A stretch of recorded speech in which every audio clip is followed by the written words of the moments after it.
And the first closing statement goes to Senator Kerry. I believe that was the agreement. Go ahead. Actually, you want to go first? Either way. Thank you. Charlie, thank you. And thank you all. Thank you all of you for taking part. Thanks for your questions tonight very, very much. Obviously, the President and I both have very strong convictions. One bucket, let's kill him. I respect him. But we have a very different view about how to make America stronger and safer. I will never cede the authority of our country or our security to any other nation.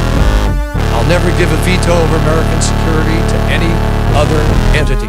Not a nation, not a country, not an institution. No one doubts my existence. But I know, as I think you do, that our country is strongest when we lead the world, when we lead strong alliances. And that's the way Eisenhower, Reagan, and Kennedy and others did it. What kind of Reagan wet dream is this? We need to.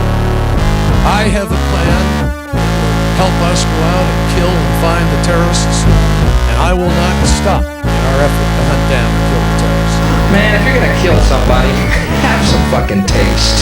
Training the Iraqi forces more rapidly, getting our allies back to the table with a fresh start, with new credibility, with a president whose judgment the rest of the world trusts. George Bush says we are losing the war on drugs.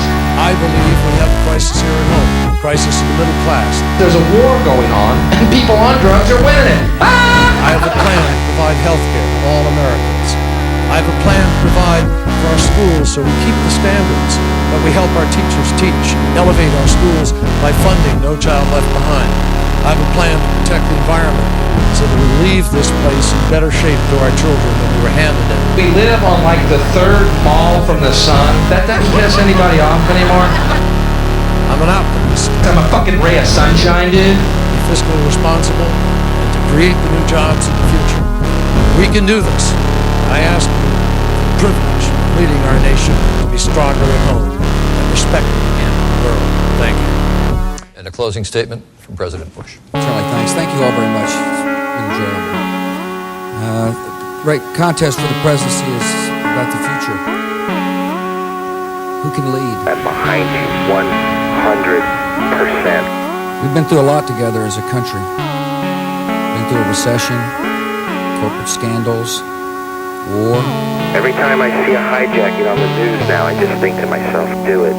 For the past 13 months, the farm income in America is high. Small businesses are flourishing.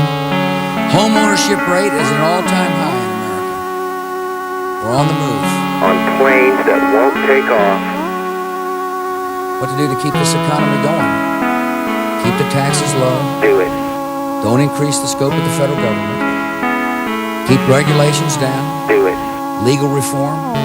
A health care policy that does not empower the federal government, but empowers individuals. Do it. Do it. Go for it. And an energy plan that'll help us become less dependent on foreign sources of energy.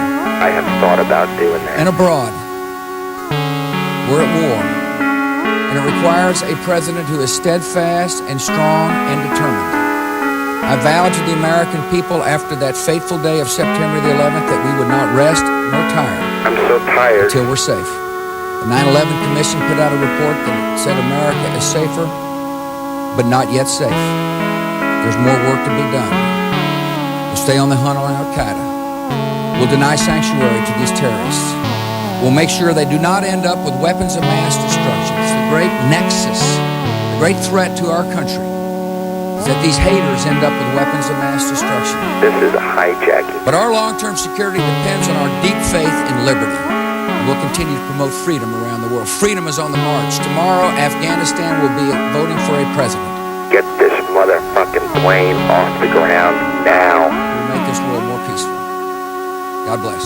God, please help me. President Senator Kerry. That concludes tonight's debate. I need want to my thank sleep. President Bush and Senator Kerry for tonight. I want to thank these citizens of the St. Louis area who asked the questions, who gave so willingly of their time, and who took their responsibility very seriously. Thank you also to everyone at Washington.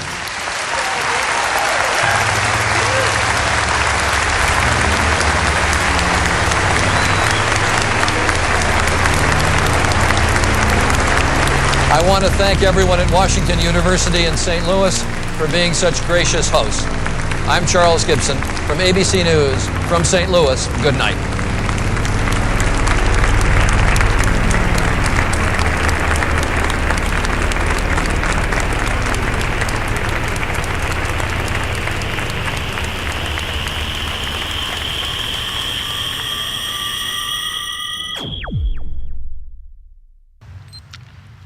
I think that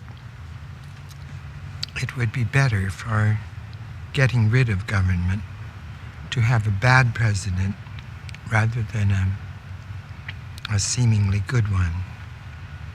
And that after Ronald Reagan, if we don't get rid of the presidency, that we should have a worse president in order that we eventually will get rid of it.